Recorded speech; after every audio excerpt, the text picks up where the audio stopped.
Hey folks, this is Zach Hubeck with Wave. I'm here in our West Chicago, Illinois warehouse, and I wanted to talk to you about Teltonika and their RUT955 device. This is an industrial application, folks, and if you're used to using Cradlepoint or Sierra Wireless, you're going to definitely want to look at Teltonika today. This bad boy is $298 MSRP, ladies and gentlemen, and I really wanted to take a moment to walk you through an unboxing real quick. So as we get in a little bit tighter here, you're going to see we've got everything for our quick start guide for the RUT955. Teltonika is giving you some really convenient QR codes so you can get all schooled up on the devices. This is a brochure on their remote management solution. Definitely something that's integral in a successful install for Teltonika. You're going to want to look at that. And then we've got a variety of different antenna communications, strengthening that cellular signal and GPS signal to make sure we're communicating back and forth in the field with this RUT955. So here we go, folks. We've got our GPS antenna. I'll walk you through the device in just one moment.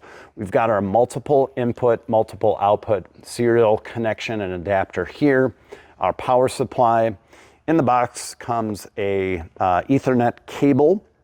And we've got a couple of different antennas here, 4 total. We've got 2 that are very clearly marked. This is a mobile antenna, as is this buddy here with the red weatherproofing tape there.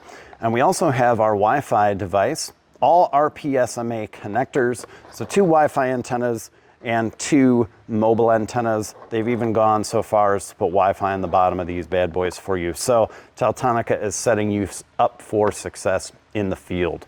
Let's actually look at the device itself here, folks. And here's our antenna connections. We've got our 2 mobile right here and our GPS right in the middle. Here's the room for those Wi-Fi antennas with the RPSMA connector. We've got a USB port, and this has dual SIM capabilities. So you can do 2 SIM cards in this, which is just great for everything you're looking to accomplish. Let's flip this bad boy over. We've got 3 LAN ports up here, and if you need failover, you have a WAN port right here. That 4th port is your WAN failover port. Our multiple input, multiple output connections are right here, and this is RS232 and RS485. And then lastly, folks, here we've got our power supply connection right here. So folks, you definitely want to look at this RUT955 for industrial applications, transportation, oil and gas. If you love this video, make sure you subscribe, like, and hit that bell for notifications. And if you want more information on Teltonika, visit us at waveonline.com. I'll see you guys next time.